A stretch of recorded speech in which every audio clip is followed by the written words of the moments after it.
Seguimos en la mesa de este jueves 28 de julio de 2016. Seguimos con Esteban Valenti, Fernando Butazoni, Carlos Ramela y Antonio Mercader.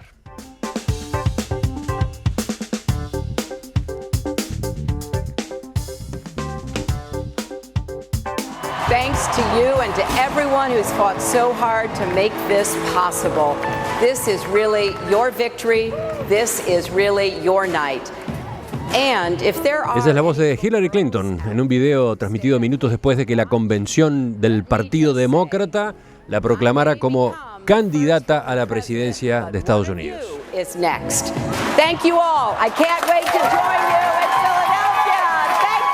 La convención, que ha estado sesionando en Filadelfia, estuvo marcada por divisiones internas en la previa. Los delegados más fieles al senador de Vermont, Bernie Sanders, denunciaron que el proceso previo estuvo sesgado hacia Hillary Clinton y por eso incluso se amordazaron las bocas en señal de protesta. Pese a ese malestar que el grupo quiso exteriorizar, el propio Sanders terminó pidiendo el voto para Hillary Clinton y le brindó su apoyo expreso durante una intervención que realizó. Paralelamente, Wikileaks había filtrado decenas de correos electrónicos del Comité Nacional Demócrata que revelan, que ponen de manifiesto cómo la cúpula del partido operó en contra de la candidatura de Sanders. Todo este escándalo, que le costó el cargo a la jefa del comité, Debbie Wasserman, está siendo investigado por el FBI, que no descarta una acción de las agencias de inteligencia del gobierno ruso detrás de esa filtración, porque, bueno, ese gobierno, el de Vladimir Putin, está enfrentado al de Barack Obama.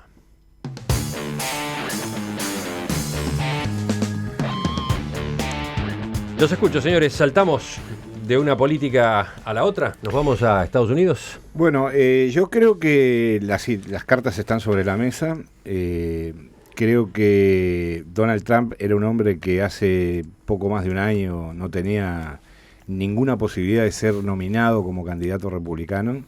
Todo el mundo se reía de su peinado, de sus incursiones televisivas, de sus gestos, etcétera. Y un año y medio después nos encontramos con que ese mismo hombre se ha metido en el bolsillo del Partido Republicano. La convención lo ha elegido y enfrenta a Hillary Clinton, que es la otra nominada. Ya están los dos candidatos, Partido Demócrata, Partido Republicano, por lo tanto se puede decir que la campaña por las presidenciales se ha alargado. Me preocupa mucho el avance de Trump.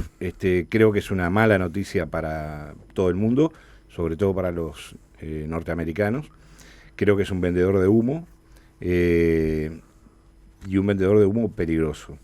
Creo también que dentro de Estados Unidos hay sectores impensados que tienen en los que tiene fuerte apoyo Trump, por ejemplo, entre los mexicanos, mexicanos documentados y mexicanos con trabajo en Estados Unidos, y sobre todo en los núcleos menos cultos o menos cultivados, digamos, desde el punto de vista informativo de la sociedad norteamericana.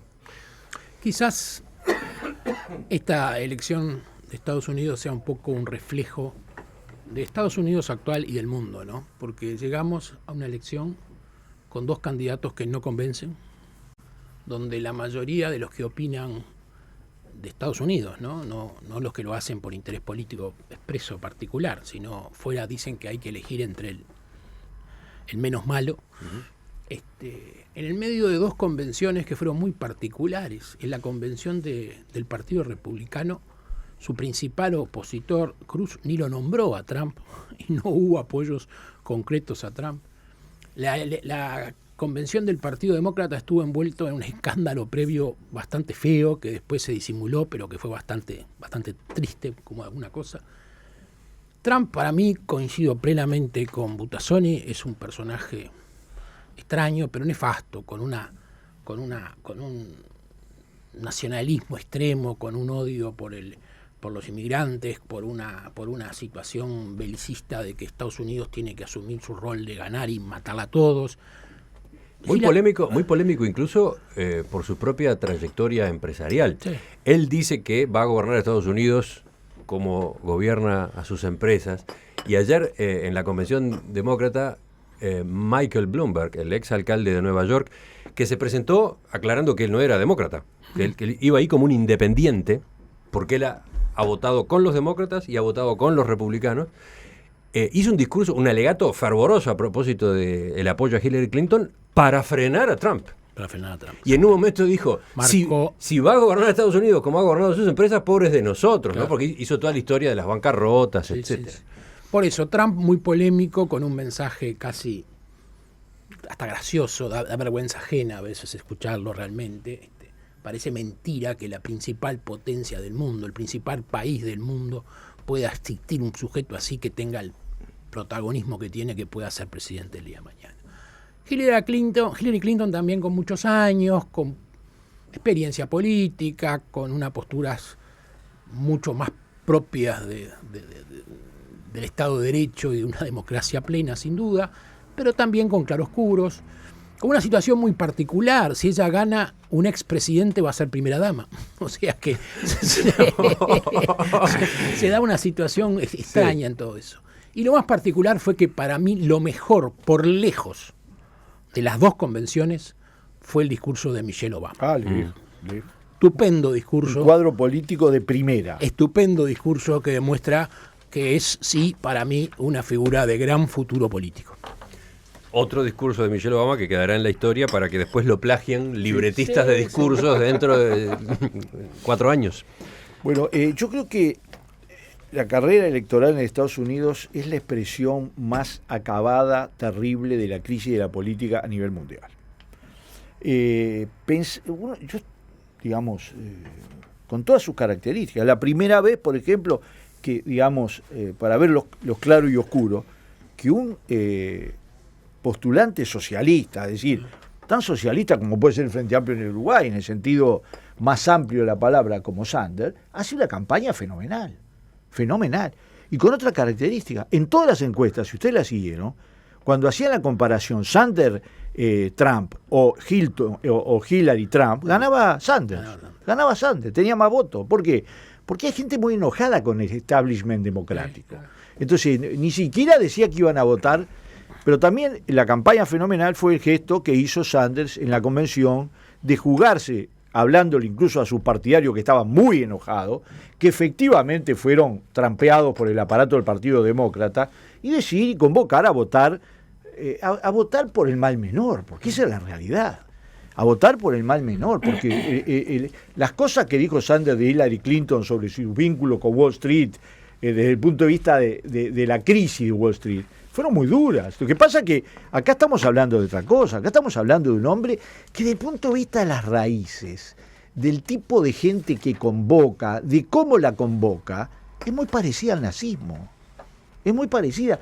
El discurso del nazismo en los años de la crisis estaba dirigido a ese público.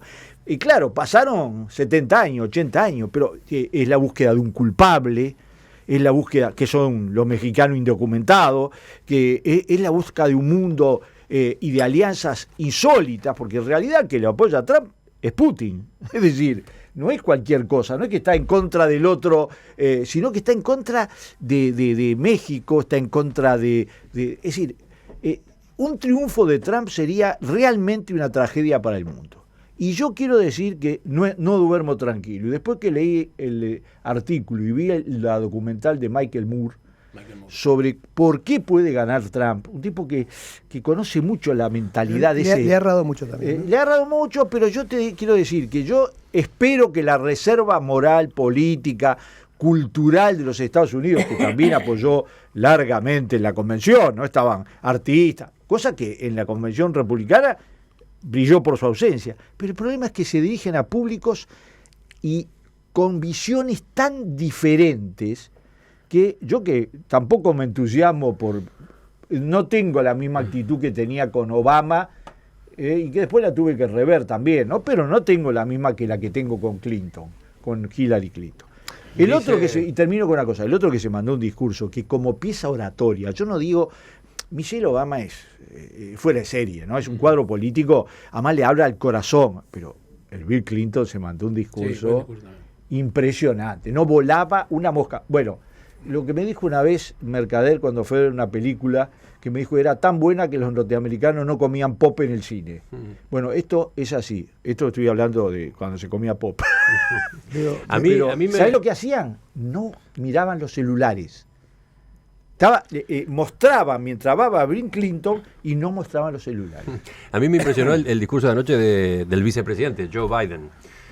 Absolutamente emotivo y enfático en la defensa de Hillary Clinton y el ataque feroz contra Donald Trump. Levantó a la convención, era una frase atrás de la otra, a pura garra, digamos, ¿no? Yo no quiero reducir el valor de los discursos de Michelle Obama o de Clinton y demás, pero quiero recordarles a todos ustedes y a la audiencia que esos discursos son leídos.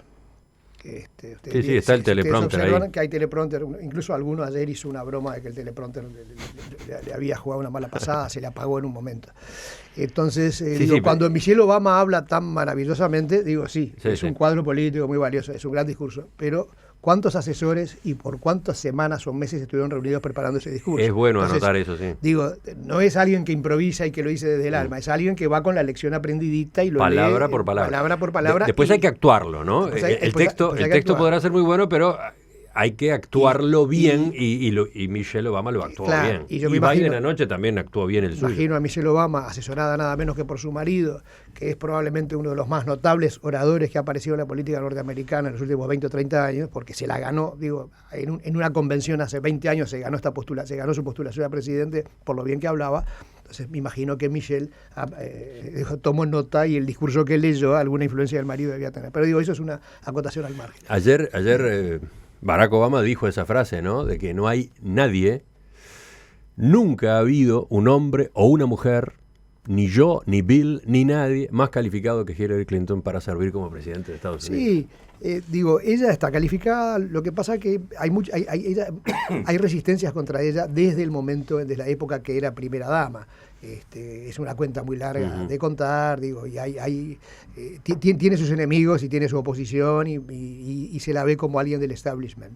Yo mi mayor temor, y no está en lo que dice Michael Moore, pero tengo un gran temor de que pase algo parecido a lo que ha ocurrido en Europa. Es decir, ¿qué es lo que pasó, por ejemplo, en Inglaterra o está pasando en estos países?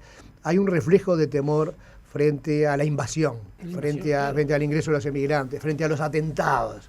¿Qué puede pasar en Estados Unidos si mañana hay un atentado muy fuerte y ese atentado tiene origen del exterior, es decir, viene del mundo del ISIS? Nada que no haya pasado ya, Antonio. Claro, pero si pasa sobre la hora, ¿no? Imaginen ustedes lo que fue una tocha, lo que pasó en Madrid 4 días antes de la elección, que cambió el resultado, iba a ganar el PP, terminó ganando Zapatero, del que nadie daba un centavo por él. Es decir, este tema que tenemos de los hechos imprevistos y sobre todo hechos terroristas de último momento pueden dar la vuelta a todo. Pueden darla por un lado a favor de Trump, porque Trump dice mano dura contra ellos, los voy a liquidar, voy a hacer un muro, no va a entrar un islamista más, un musulmán radical, un yihadista más a Estados Unidos. Puede actuar en su contra porque él está al lado de la National Rifle Association y cree que no hay que hacer el control de armas. En tanto Hillary, para los que vimos la convención anoche, vemos que marcó mucho el tema del control de armas, sobre todo de armas pesadas, de armas de combate. Todos esos hechos vienen de acá hasta la elección y cualquiera de ellos puede tener una influencia decisiva en el resultado. Por eso es muy difícil hacer pronósticos. Miren el mensaje que manda Daniel. Dice, por un lado, Trump no va a hacer lo que quiera, como tampoco lo hizo Obama, ni lo han hecho los antecesores. Hay poderes detrás que son muy importantes. Ahora, en cuanto a Hillary, ¿se olvidan que fue quien apoyó la guerra de Irak y su esposo quien inició junto a la OTAN y el general Clark la intervención en Yugoslavia sin autorización de la ONU y sentando el precedente para luego invadir Irak? Se están olvidando de detalles importantes. Sí, no, retomo, perdón, quiero retomar solo el primer punto de lo que dice este oyente. El presidente de Estados Unidos tiene un poder muy limitado. Nosotros desde el exterior lo vemos como la figura política más importante del mundo y probablemente lo sea. Pero si ustedes miran lo que el presidente de Estados Unidos puede hacer, es muy poco. Es decir, porque es un país muy desconcentrado, es un país federal, donde las potestades están en los estados, en los gobernadores de los estados. Atómica. Ahí está. ¿Dónde influye el presidente? Sobre todo en la política exterior. Sobre todo en la política exterior, ese es el punto importante. Pero ojo, no tiene todas las riendas del poder y mucho menos, digo, al estilo uruguayo o al estilo latinoamericano. Es decir, es una figura que está allí, pero digamos, la diaria, el tema de la policía, el tema de la educación, el tema de la economía, se juega muchas veces, diría, la mayor parte de las veces, adentro de cada estado, porque es un país federal, es un país muy desconcentrado, donde cada estado es una pequeña nación en sí misma. Entonces, ojo a no confundirse. ¿Ibas a agregar algo tú, Fernando? No, yo lo que digo es que la historia se repite, parece repetirse, porque recordemos que George Bush, hijo, George W. Bush, fue electo con una elección que a esta altura todo el mundo tiene bajo sospecha, digamos, en la cual Al Gore pierde la elección. Con menos votos que Al Gore. Bien. Segundo, Bush era un tipo que hablaba con Dios de noche y al otro día se levantaba y hablaba por televisión y decía que había hablado con Dios y que Dios le había dicho esto y lo otro. Y Bush fue el que metió, el que desarmó todo el tinglado en Medio Oriente para convertir eso en un campo lleno de ruinas. Es decir, lo que yo digo es que las locuras de Trump previamente fueron las locuras de Bush, sin ninguna duda. Y las aventuras de Trump podrán ser las locuras de Bush. Ahora, ¿va a ganar Trump? No lo sé. Lo que yo sé es que el presidente no tiene todo el poder, pero tiene un poder enorme atrás, que es el poder del complejo militar, industrial, que maneja en las sombras buena parte del poder. Y cuando se habla de la influencia de los servicios de inteligencia rusos, y acá nos reímos, no es para reírse. No es para reírse, porque en Estados Unidos y en otros países como en Alemania o como en Brasil, los servicios secretos, los de Estados Unidos, los de Rusia y los de algún otro país, mueven hilos muy importantes del poder. Dice otro oyente, Alberto, que además va y viene con Estados Unidos todo el tiempo, la cultura de Estados Unidos no está ni en la costa este ni en la oeste. El tema es el centro. Ese centro que suma casi 100 millones es el que vota en la humildad y la ignorancia de no saber apuntar en un mapa mundi dónde queda Estados Unidos, y se compran al actor de ficción que es Trump como de la vida real. Esa gente vota. Ese es el peligro, dice Luis. Sobre todo los estados arruinados del norte. Yo querría decir varias cosas. Primero, al oyente que dice que nos olvidamos de las cosas que hizo Hillary en su momento. Bueno, todos dijimos que Hillary no era una excelente candidata, que tenía sus cosas bastante criticables, y creo que varios dijimos que se estaba eligiendo entre el menos malo, o sea que el tema está contestado.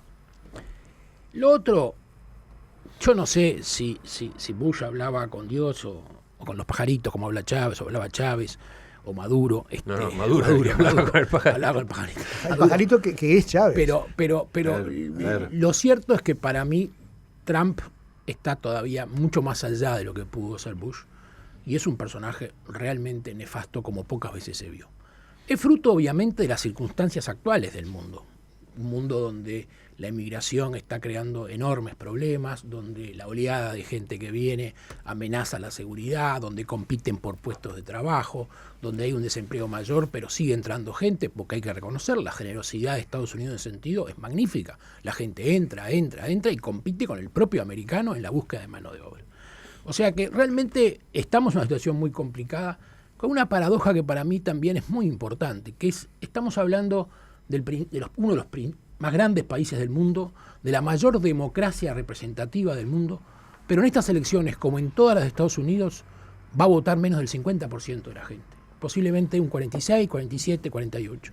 O sea que en ese país, que es la democracia representativa por definición, esta solución sobre si Hillary o Trump la va a resolver menos de la mitad de los pobladores. ¿Se podría hacer un enlace entre lo que acaba de decir Carlos y las elecciones internas del Frente Amplio? No, porque por suerte en Uruguay pero perdón, en Estados Unidos vota casi la mitad, más o menos la mitad de la gente, lo que es muy alto en un país donde el voto es voluntario y se hace en un día laboral, se hace en un martes, día laboral, o sea que la gente si tiene tiempo va a votar. Alto no es, porque un país que pretende ser la democracia del mundo. Y no te digo las elecciones internas de Estados Unidos, votan el 8% de promedio. promedio. Con Ahora, voto voluntario, muy pocos países alcanzan la mitad. yo creo que hay que tener Es una muestra el de cuidado decadencia más del grande. No. No es Acá con voto olvidarse- voluntario tendría lo mismo. Acá si el voto fuera voluntario, vota la mitad, Bueno, está, vota igual que es Estados una Unidos. especulación No, no eso. es una especulación. Está. Cerramos.